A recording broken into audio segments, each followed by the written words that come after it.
अच्छा, क्या बिहार आने के लिए देश के गृह मंत्री को नीतीश कुमार से पासपोर्ट चाहिए क्या? नीतीश कुमार से पासपोर्ट चाहिए क्या?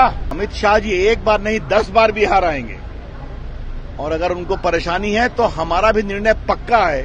लोकसभा बिहार आएंगे, विधानसभा बिहार आएंगे। जनता दल यूनाइटेड ने अमित शाह के बिहार दौरे को लेकर के हमला बोला है और कहा है कि अमित शाह हताशा में है, इसलिए वो दोबारा बिहार आ रहे हैं। पहली बार उन्होंने पूर्णिया में झूठ बोला था और अगर वो इस बार आ रहे हैं तो गीता लेकर के जरूर बिहार आएं, इसलिए कि उन्हें झूठ बोलने की आदत है। इस सवाल के जवाब पर रविशंकर प्रसाद ने कहा कि अमित शाह को बिहार आने या देश के किसी भी कोने में जाने के लिए पासपोर्ट की आवश्यकता नहीं है। नीतीश कुमार को इस तरह की बात या उनकी पार्टी को नहीं बोलना चाहिए, इसलिए गृह मंत्री इस देश के हैं और उन्हें कहीं भी किसी से अनुमति लेने की जरूरत नहीं है। क्या कुछ कहा रविशंकर प्रसाद ने, सुनिए आप। पहले पूर्णिया आए थे और फिर आने का कह रही है कि लगता है डर गए हैं 14 के लिए 24 के लिए, इसलिए लगातार दौरा कर रहे हैं। अच्छा, क्या बिहार आने के लिए देश के गृह मंत्री को नीतीश कुमार से पासपोर्ट चाहिए क्या? क्या मतलब है इसका? ये लोग वीजा देंगे क्या?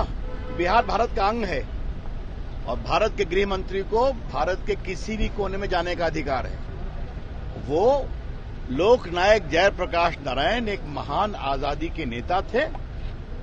तो अमृत महोत्सव में देश के महान लोगों को जो सम्मान किया जा रहा है, इसीलिए वो 11 अक्टूबर को भारत सरकार के पर्यटन विभाग, संस्कृति विभाग के जो कार्यक्रम मैंने सुना है उसमें आ रहे हैं। इसमें क्या परेशानी है? जदयू कह रही है कि पिछले बार आए थे तो झूठ बोल रहे थे, इस बार गीता लेके आए और सच बताएं। अब देखिए, यही बयान हताशा का है। उन्होंने सिर्फ एक ही बात कही ना, नीतीश कुमार ने सबको धोखा दिया। लालू प्रसाद, जीतन राम मांझी, शरद यादव, रामविलास पासवान, भाजपा को 2-2 बार। उन्होंने कहा लालू जी आपको फिर कर सकते हैं, इसमें क्या गलत कहा? ये तो बिल्कुल फैक्ट है ना, रिकॉर्ड की बात है ना। मैं फिर कहूंगा, इस तरह की बात नहीं होनी चाहिए।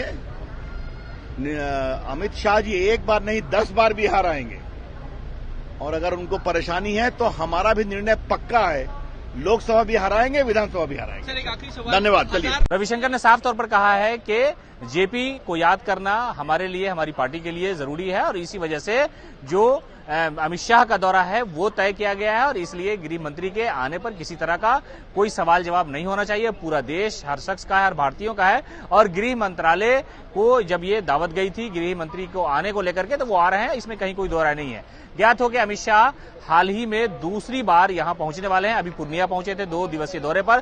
किशनगंज समेत कई जगहों पर उन्होंने लोगों से बातचीत की थी, प्रोग्राम किया था और उसके बाद जो है अब दूसरा दौरा जो है वो अब 11 तारीख को उनका है और वो जेपी को याद करने के लिए आ रहे हैं। तो इस पर जनता दल यूनाइटेड ने हमला बोला है। फिलहाल इस खबर में इतना ही। नमस्कार।